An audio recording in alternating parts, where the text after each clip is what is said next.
Hey guys, welcome to our weekly Sonar update webinar. I am Grayson Ballard, a Sonar account executive, and I am accompanied by Zach Strickland, our market data analyst. Today we want to kind of get into the use cases of Sonar, not so much the functionality of the charts and the maps, et cetera. We feel like we've talked plenty about that information so far.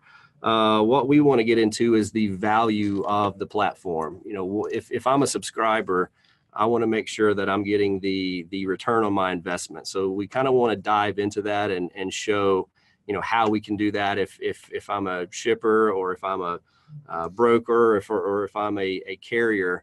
You know, how can I get my money out of this platform? So that's kind of what we're going to get into today. Zach's also going to talk about what's happened in the freight markets since Hurricane Florence hit, and we'll also look at some interesting activity in the Northeast and the Nashville market right now. It's some things that we find interesting that may not be well known through the freight industry right now. But with that being said, I will hand it over to Zach. All right. Thanks, Grayson. So I did want to take care of a little bit of housekeeping at first before we kind of dive into it. We've made our data science team has made a slight adjustment to one of our indices. Trucks in Market is actually now a true index, and it is based on basically a starting value of activity in a market on the first week of April. So what I've got pulled up here is the Wilmington market, which I feel like is quite relevant at this point to kind of illustrate what we've done. Before, the Trucks in Market was based on a rolling 2-week average of that day. So if it were Tuesday, you know, or it's Wednesday today, the last 2 Wednesdays, average truck volume in that market, it would be a percentage of however large that volume was. So if there were 10 trucks average and on Wednesday in Wilmington the last 2 weeks, and now it's 8 trucks, you would have an 80% value on the Trucks in Market. Well, now that 80% value is indicative of the first week of April. So essentially what you're seeing right now is 82% of the trucking activity in the Wilmington market is present yesterday versus the first week of April, which is highly expected. You can see here when the hurricane was hitting a little bit more intensely, it dropped all the way down to 60. So that's just one of the changes we've made to our one of our indices, Trucks in Market. All right. So that being said, let's dive right into the freight market. I don't want to spend a lot of time on Hurricane Florence because I feel like we have covered it to the point where I think most people have covered it to the point where I think everybody's a little bit tired. But I do want to kind of start there to kind of give a point of reference. I think it's a good idea to kind of, I think everybody relates to what happens to the freight markets when a hurricane hits. You have this large amount of trucks leaving a market, people repositioning around the expected impact area. And then there's this huge influx of volume coming into the areas as people go in, and FEMA teams provide relief, Red Cross, et cetera, Home Depot, and various other large shippers and companies that provide aid and relief all set up kind of temporary work sites to help rebuild the area. And that being said, we can see that the Charlotte market, I've got the Headhal index map pulled up right now, and the Charlotte market is showing a very white value on the heat map. And this heat map ranges from lighter blue and white to dark blue, indicating the lowest value in white or light blue and the highest value in the dark blue. And I can see clearly that the Charlotte market has a very light value. That means that the Headhal index value is extremely low as it relates to the rest of the market. And what that means is there's a lot more inbound than there is outbound in Charlotte. And you can see it is as white as the South Florida markets are. Now, Miami is going to have a little bit higher value because that is the consummate backhaul market. And then with these dark blues like Memphis right now has a lot more outbound than inbound. Now, what can you gain from that? So something to think about when you're looking at this Headhaul index value. Generally about the highest or the lowest value I've seen is about negative 95, 96. And some of the highest is on the other end of the scale in the probably the high 80s.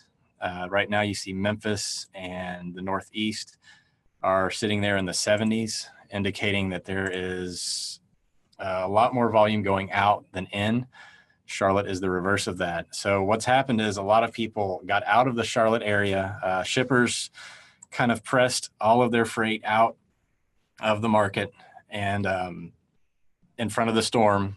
And then now you have them kind of coming back in. They're booking freight, getting back in.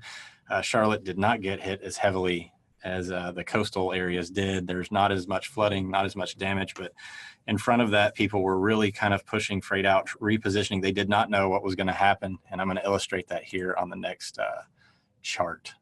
So once you've kind of established what you want to look at on the map, and I'll go through a few other maps here in a little bit to kind of illustrate, there's obviously a lot of different indexes to look at, and knowing where to look is the first step. My favorite thing to do is look at maps because it kind of points me in the right direction.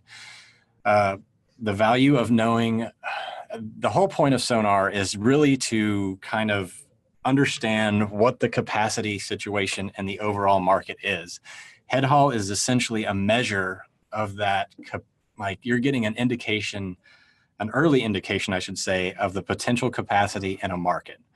So if you have a lot more freight moving out of an area than in, you're basically going to set that market up to be kind of a deadhead market. It's going to turn into an area where capacity becomes a concern, because if there's not as much freight going in as out, essentially, you're just not going to have any trucks in the market, which will eventually lead to upward rate pressure. I'm going to go ahead and pull up the haul index for Charlotte just to kind of illustrate what's happened there. And you can see this huge drop in value of the Charlotte market as the inbound freight. You actually had this big surge of outbound leading up to the hurricane, and then there's a big push of inbound freight coming in and right after the hurricane.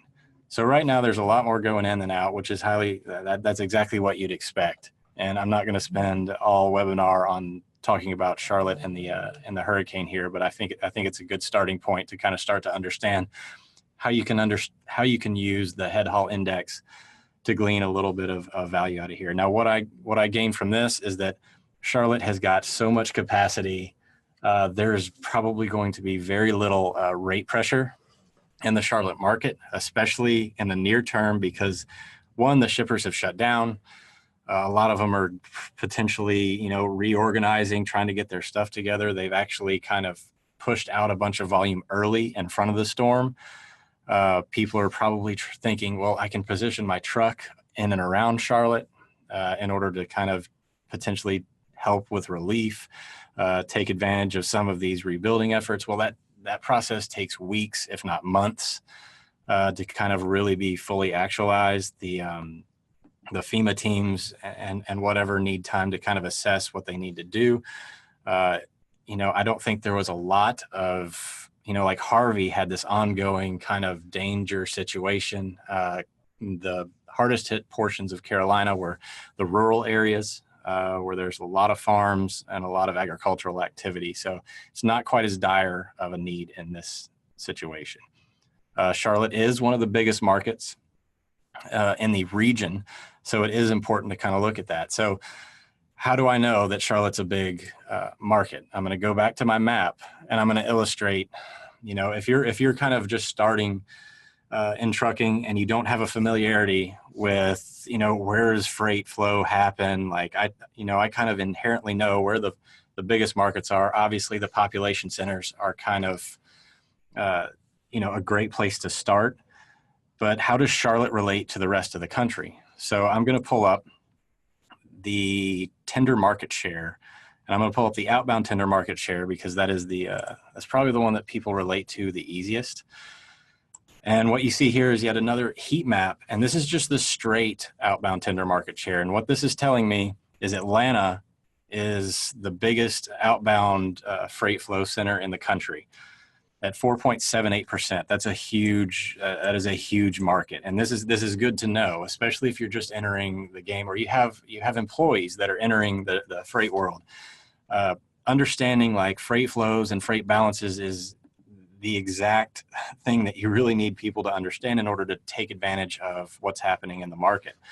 Knowing that Atlanta is the biggest center means that I'm checking Atlanta every day. Because you're going to have the highest amount of volume, the highest amount of opportunity, and you really need to understand what's happening in Atlanta specifically, especially if you're a freight broker, an asset-based carrier, if you're a shipper that has presence there, which a lot of shippers actually have an indirect that they're indirectly impacted by what happens in Atlanta. The Atlanta market will suck capacity up faster than any other market in the country next to Ontario and LA, because, one of the biggest impacts that we see every year is in produce season.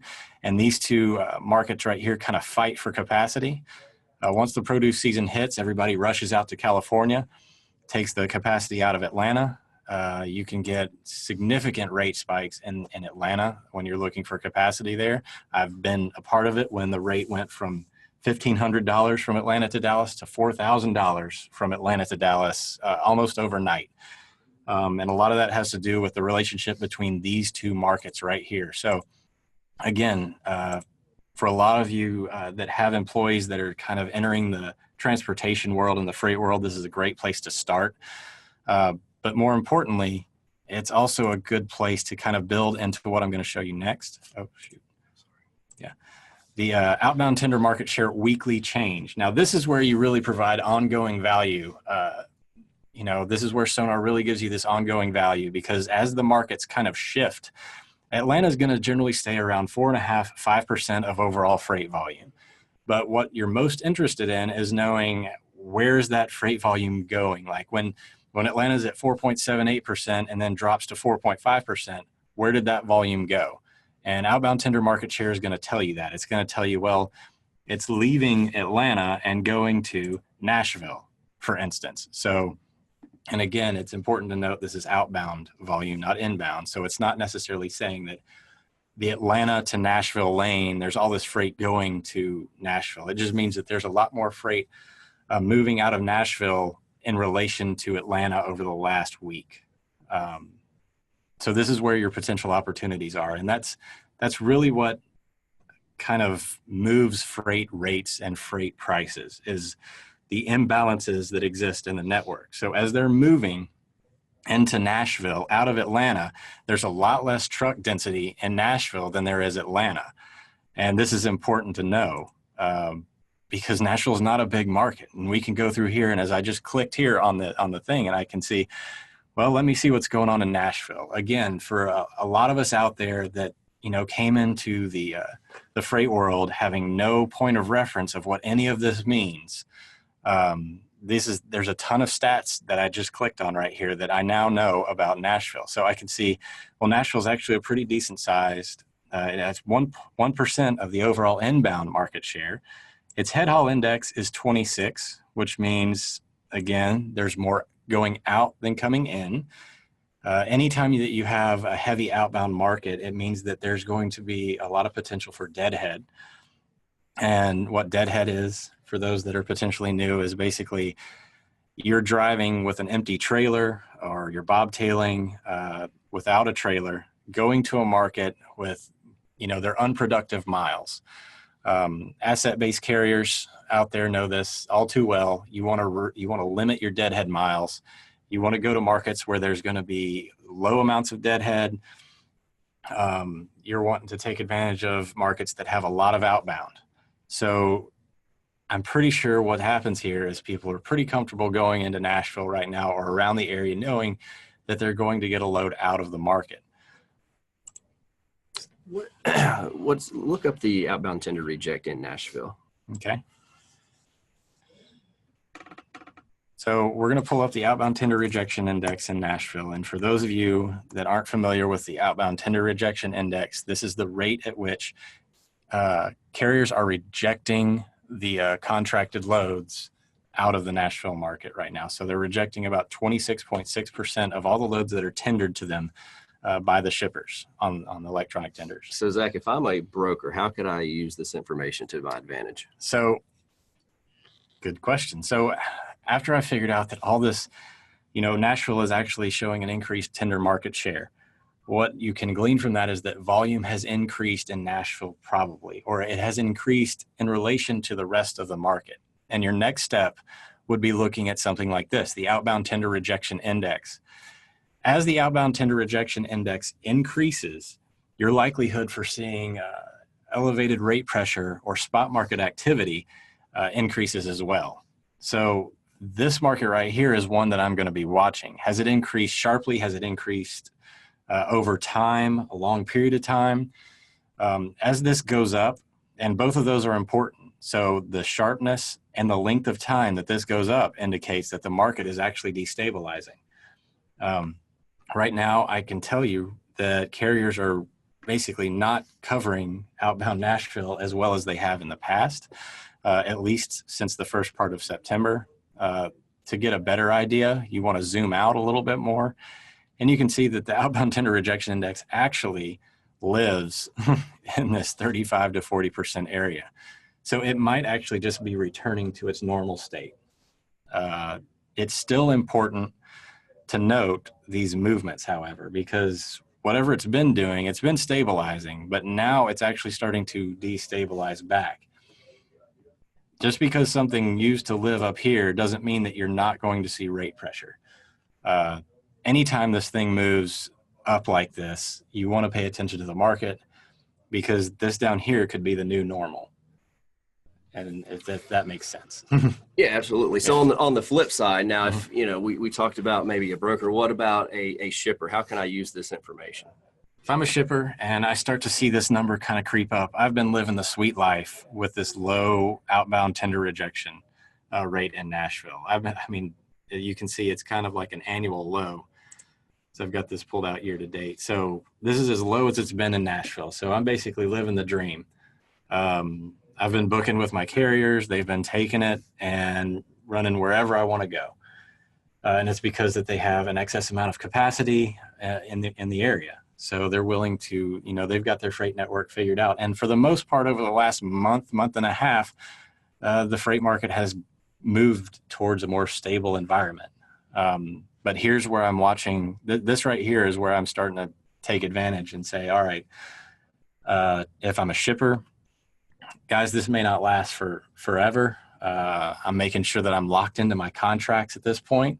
If I've got a contract coming up and I see this thing coming up, maybe I move it up a week and say like, all right, guys, we need to get this RFP done.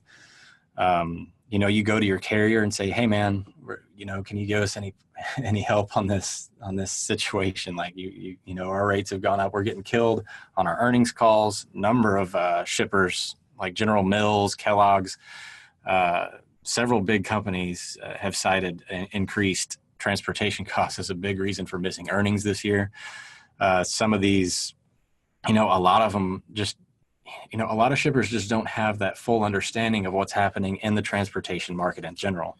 So if I see a market that has reached kind of a year low, which Nashville did just recently, if I'm a shipper, would I may even want to bypass my contract and play in the spot market to see if I could even get a lower rate? I mean, that's exactly right. And that's kind of outside the box thinking for a typical shipper. They, a lot of the times you have these people that are just basically trying to get the freight off the dock. I mean, I've been around them. That's what their job is, and it's stressful enough. So some of these transportation managers can now understand, like, okay, I actually have leverage with my carrier right now, especially in the Nashville market. So I'm going to my carrier and I'm saying, hey guys, I need a break on this. Otherwise I'm going to start shopping it around, et cetera, et cetera. Maybe they just dip into the spot market and they're not tendering the loads to the carrier that they normally do. So yeah, there's advantages on all sides of the equation here for knowing what's going on in the freight market. Information is power, and if you have kind of this insight into what's going on in the big picture, or even in your specific region, in your specific market, you start to understand its characteristics. You can then really start to have a real intuitive feel for how to manage your day-to-day kind of operation, whether you're a shipper, broker, carrier. If I'm an asset-based guy, I'm starting to watch this go up just like I am with the on the broker end. Like if this is going up, and again, a lot of the carriers, especially the dispatchers, they're just trying to get their trucks moving from point A to point B as effectively and quickly as possible with the lowest amount of deadhead, no empty miles. I see an outbound tender rejection index go up in Nashville. You know, maybe I contact my sales rep and say, hey guys, we might have some potential to increase rates in this market. You know, dispatchers and pricing departments don't necessarily work hand in hand, but this is a situation where somebody at the asset-based carrier can get a hold of this and kind of coordinate between dispatch and the pricing department, especially the pricing department. The dispatch guy is probably more interested in the market share that I was showing. So I'll go back to that for Nashville, and you can see that there's your big increase in Nashville market share, and I like using the market share as it's kind of this relational measure of volume as it happens over time. You know, you almost start to think about the country as like this big pool where the waves and ripples are moving through it. And that's where, you know, Nashville's kind of soaking up a lot of the outbound volume right now. Tender rejections are going up because the market was kind of exposed. When you have too much outbound over inbound, just like we were talking about. And that's what Hall measures. So there you go. So the Headhaul index has also been increasing. Again, maybe Nashville is sitting at kind of this happy neutral level down here around 0, which means you have just as much inbound volume as you do outbound volume, indicating that market is in balance. What that means is your rates are going to go down or they'll stabilize. They're certainly not going to go up because there's not as much demand. And that's the way I kind of think about outbound versus inbound. Outbound's more demand side, and the inbound is more the supply side. So whenever demand outpaces supply, your rates then go up, to kind of put an economics analogy on it. I hope that clarifies. Yeah, absolutely. Part. So I'm going to break this down into kind of some components real fast. The Headhaul index that I have pulled up right here on Nashville, it's comprised of 2 different values, and that is the OTVI and the ITVI. So I've gone over this in the past, so I'm not going to go too deeply into what this is. But when I pull up these two numbers, this is what the Headhaul index is really measuring. It's measuring the distance between these 2 lines right here. So as you see these 2 lines kind of diverge, you're setting that market up for capacity problems, which is exactly what we're starting to see the beginnings of in Nashville. Now, has it extended to really high rate pressure at this point? Not so much. It is in the beginnings. I would say that you're starting to see a little bit of people going down to the 5th, 6th carrier in their route guide. But it's definitely a market that I'm paying attention to, as this market may be going back to a situation, especially with the hurricane over in North Carolina. A lot of your small carriers or owner operators, I should say, might have been drawn into that area, you know, as they're contracted with, you know, the Landstars and the bigger carriers, as FEMA kind of assesses how many trucks are used in that area. If I'm in the Nashville market right now, I'm paying attention to all my surrounding regions, as that's where a lot of the capacity is going to get sucked up into, which is kind of why I was talking about market share. And again, some of these, a lot of this is going to be off the grid, because if you're riding for FEMA, you do not have to abide by the hours of service regulations. They can turn it off and ride across the country, and they're essentially off the grid. You're not going to know how much capacity is in that area or not, and you're not going to know where they are and what they're doing. So right now, Nashville, a lot more outbound than inbound. It looks like capacity is kind of destabilizing right now. That's what you gain from that. If you're a broker, you start changing the way that you're pricing Nashville. If you're a carrier, you're certainly thinking, I can go to Nashville, from a dispatch standpoint and get a load out because they're having capacity issues. But if I have a shipper or a customer in that area, I might be going to them and saying, hey, we're struggling to meet your need here. Or maybe they just go play the spot market in Nashville. That they have that decision to make. And if I'm a shipper, I'm crossing my fingers that it just goes back down. But in the meantime, when I see it go back down, I'm definitely going to my carrier and saying, hey, cut me some slack on these rates.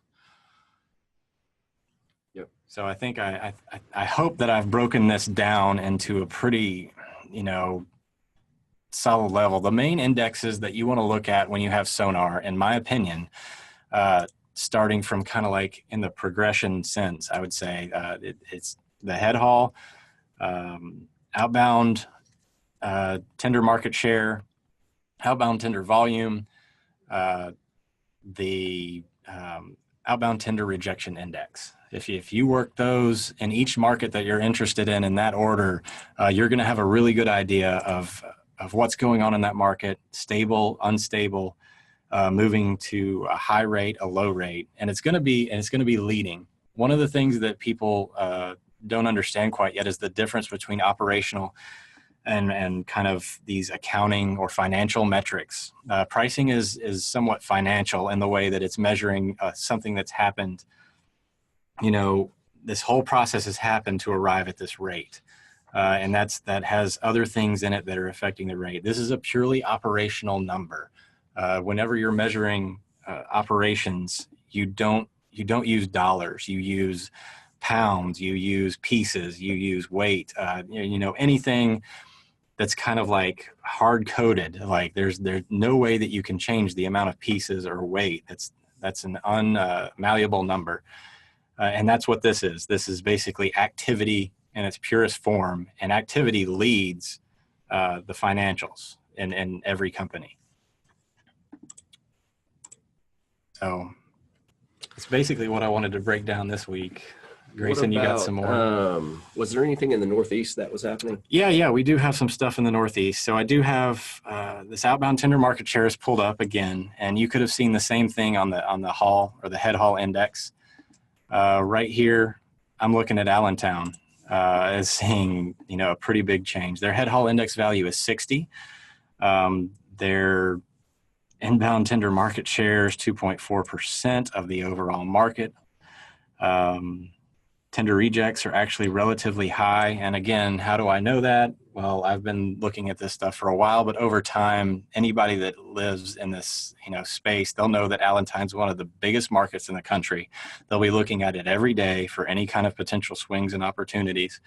And they'll see, well, the weekly change, 0.02% on the inbound side. I'm not really paying much attention to that. My inbound tender reject weekly change has gone up quite a bit at 3.5%. I'm going to scroll down through here. I'm going to find my numbers that I'm most interested in, depending on, my perspective. Outbound tender market share, 3.05%. That's a big number. I know that it's a pretty relevant market. Outbound tender market share weekly change, 0.26%. That is a gigantic swing when you're talking about a percent of value. So I'm going to go in. I'm going to look at Allentown,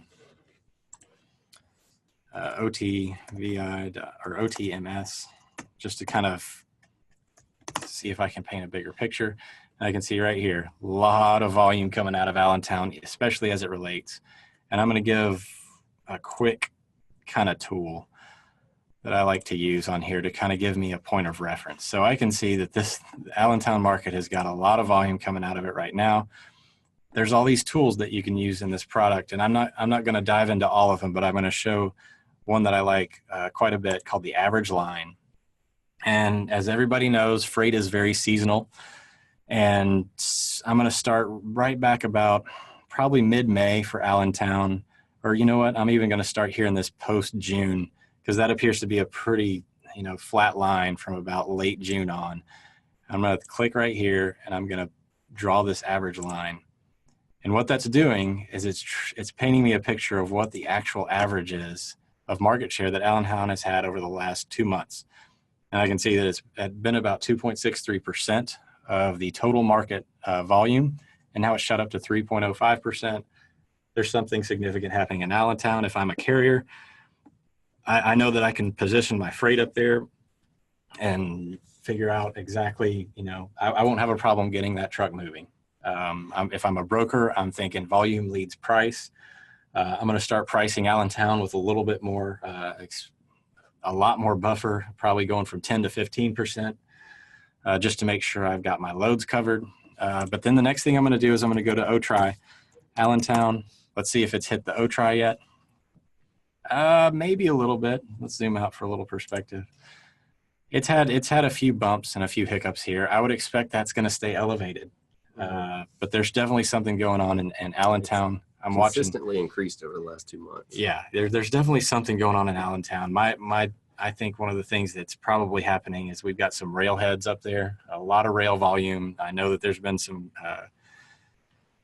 contention with the rails in the past, and there's also FEMA is actually, they've got some facilities up there. So this is kind of a good way to kind of start understanding, we've got the hurricane in the Carolinas. That's not really, anything new. Everybody knows there's not going to be any trucks in the Carolinas, but what else is getting impacted by this hurricane? And you don't know where these FEMA centers are. One of them happens to be in the Philadelphia area in that market. I know that just from tribal knowledge, but if you're out there in the world, you're going to start trying to figure these things out, and Sonar is going to point you in the right direction. And now you're going to figure out, okay, so my market now has, the market I'm looking at now has this potential exposure, brokers pricing freight higher, shippers, doing all they can to mitigate their risk, their exposure to this. Maybe they're starting to say, well, let me check the rail volume. Let me check, whatever it is on the surface transport side that I can do to kind of make sure that I'm getting my loads covered. Perfect. Yeah. So we did have 2 questions come in during this webinar. The first one is, when displayed as a chart, are the changes to the trucks and market metric retroactively displayed? I'm sorry, what was? So are the changes to the trucks and market metric retroactively displayed? Oh, yes, they are. That is now a brand new, the entire index is redone. It's all straight from April 1st now. Okay, perfect. Mm-hmm. And the second question is, are there any plans to add, to haul the weekly, biweekly, and monthly changes? Yes, that's in the works. We're actually getting close to finishing those up. Okay, yep. Perfect. Mm-hmm. Well, that is all of the questions that were submitted for today. Cool. Zach, do you have anything else? I don't, and I think we're gonna, make these a little bit shorter than we've been in the past, just to kind of condense it a little bit. I know everybody's time's valuable. We're gonna get a little bit more focused as we do these moving forward. As we get bigger releases and stuff like that, we'll obviously cover those, and we might take a little bit more time, but here in the near term, I think 30 minutes is probably about good for a session. Yeah. Unless you've got something else you want to close. No, I just wanted to say, if anybody wants to reach out to us, sales@freightwaves.com is the best place to do that. If you want a more in-depth demo, we can certainly do that. Just shoot us an email, and we'd be happy to jump on the line with you to do that. Let's see, hold on. There was one more question that came in. I know there has been some introductions on the software, but are there plans to break down the tools specifically in the future?